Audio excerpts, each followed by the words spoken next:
Siamo all'interno del carcere Buoncammino, naturalmente qui a Cagliari, in compagnia del direttore di questo carcere, che è il dottor Gianfranco Pala. Intanto buonasera, grazie per aver aperto le porte poi a questa giornata di spettacolo. Non è la prima volta che si aprono le porte per questi spettacoli, tra l'altro gli stentali sono stati già qui in passato e hanno avuto un grosso successo, quindi è sembrato opportuno ripetere l'iniziativa. Raccontiamo la giornata di quest'oggi, come funzionerà poi tutto il procedere della giornata, dello spettacolo?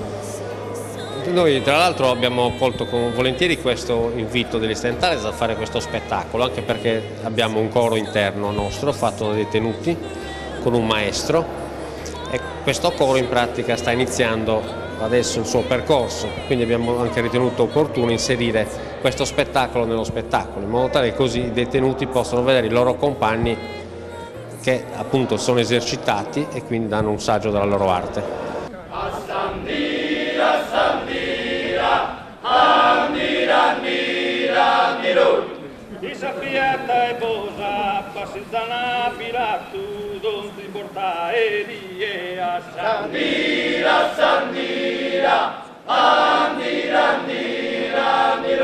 Questa piazza è posa, mamma tua l'ha fatto, pro incantare a mie palma deliziosa. Sandira, sandira, andira, andira, andiro. Uno e filasco, e spronta l'umazzare, e sti colore oro ma. Sandira, sandira, andira, andira, andiro. Direttore, sembra una domanda retorica questa, ma credo sia doveroso chiedergli cosa significa poi in realtà essere direttore di un carcere così importante, gestire anche tutti questi detenuti. È un compito molto difficile, prima di tutto perché sono molti detenuti, il carcere è sovraffollato. Quanti detenuti ci sono in questo momento qui? Oggi sono 536.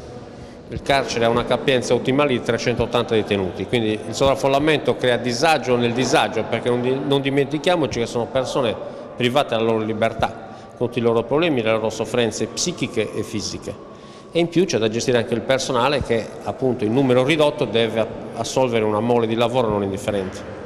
Ecco, per i detenuti, hanno dei momenti, oltre agli spettacoli esterni che arrivano, hanno dei momenti loro personali qui dentro la struttura?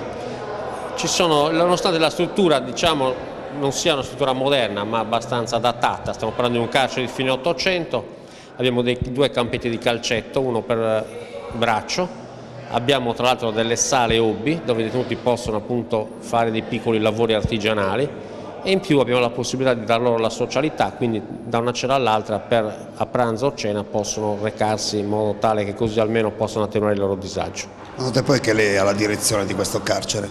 Quasi 10 anni. Quindi si può dire che c'è una bella esperienza. Poi venendo anche da istituti come l'Asinara e Bade Carros e Cuneo, quindi tutto sommato sono abbastanza rodata. Che differenza c'è comunque un carcere come l'Asinara, completamente diverso, a uno come questo, come quello di Buoncammino? Quali sono le differenze oggettive? Questa è una casa circondariale, abbiamo molti detenuti che sono in attesa di giudizio, sono i detenuti più difficili da trattare perché anche l'ansia del processo purtroppo incide sul soggetto. Qui ci sono molti tossicodipendenti con problemi fisici e psichici e molte volte anche malati psichiatrici. L'Asinara invece era una colonia penale dove i detenuti lavoravano, stavano all'aperto, quindi erano più selezionati, e in più c'era la sezione massima sicurezza, allora 41 bis, dove c'erano tutti i detenuti più pericolosi d'Italia, però quelli erano chiusi e tra l'altro erano detenuti che dal punto di vista sanitario davano poche preoccupazioni, quindi questo forse è più difficile da gestire. Quindi qualche problematica in più c'è? Sì, in effetti c'è. Ascolta, quando ci si ritrova con queste persone che hanno questi problemi anche psichici, come ci si comporta? Psichici, come ci si comporta, Abbiamo uno staff di persone, educatori, psicologi, psichiatri, medici, e abbiamo il SERD che interviene quotidianamente, pertanto si cerca appunto di attenuare il loro disagio sia dal punto di vista fisico che psichico con i colloqui, e poi soprattutto se si tratta di tossicodipendenti c'è il SERD che col metadone o altri medicinali di supporto cerca appunto di venire loro incontro. Bene. Direttore, noi la ringraziamo, la salutiamo e le auguriamo buon lavoro. Grazie altrettanto.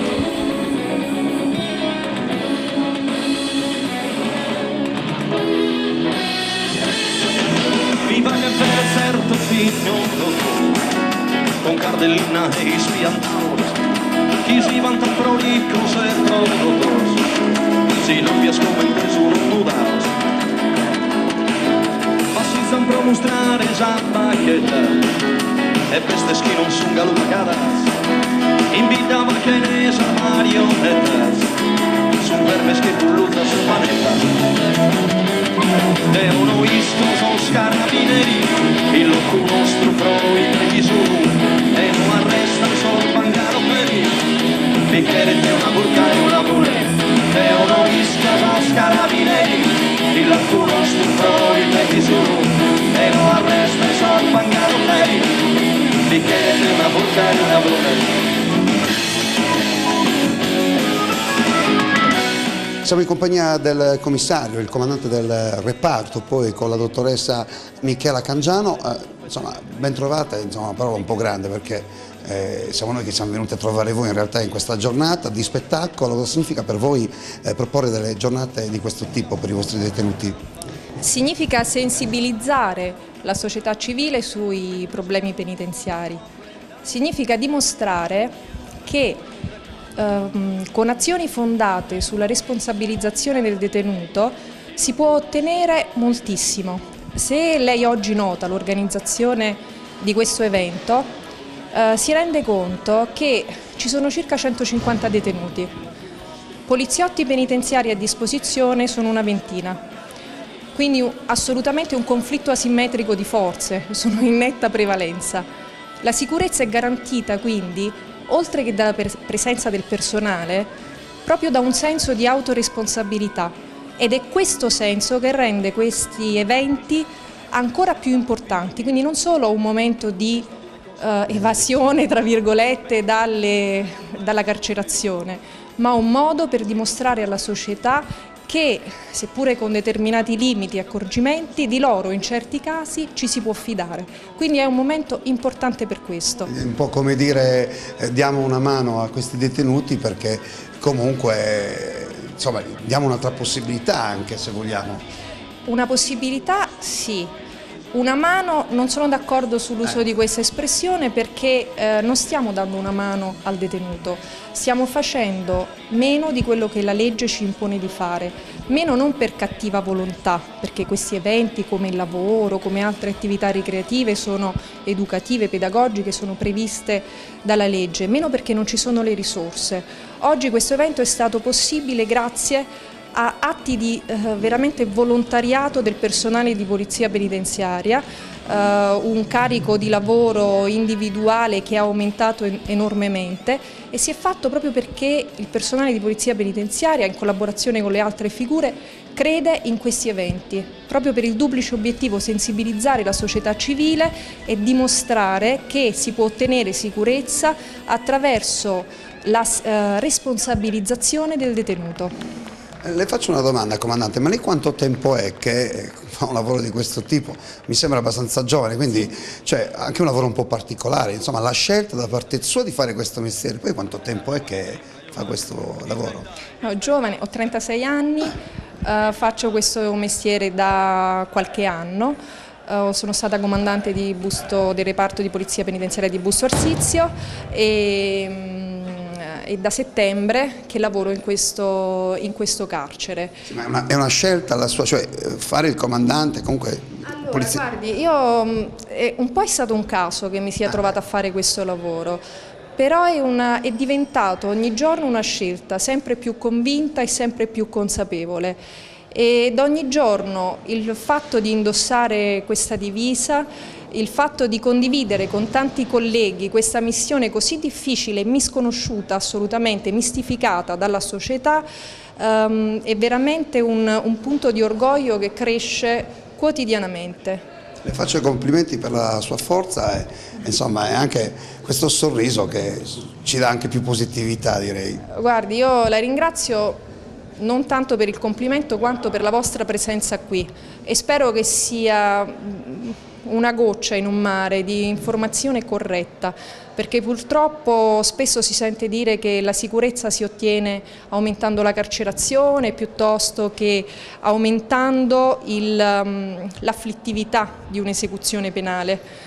In realtà, non lo dico io, lo dicono eminenti criminologi, la sicurezza del cittadino si ottiene da un lato garantendo la risposta sanzionatoria nel momento in cui si accerta un reato, ma soprattutto nel momento in cui la persona ha sbagliato, dare a questa persona la possibilità di ritornare nella legalità, anche perché un sistema diverso non è sostenibile economicamente. Un detenuto al giorno costa 300 euro, 300 euro al giorno, sì, eppure non è un albergo a 5 stelle, certo. Qui un posto in una camera da 6 senza servizi in camera, cioè almeno non la doccia, ecco, costa 300 euro al giorno.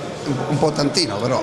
Non economico e soprattutto non dà sicurezza al cittadino, certo. Perché se non si offrono determinate opportunità all'uscita dal carcere ci ritroviamo nello stesso punto di partenza, anzi se queste opportunità continueranno a diminuire, se non si darà il giusto peso all'esecuzione penale ci troveremo più indietro di dove siamo partiti.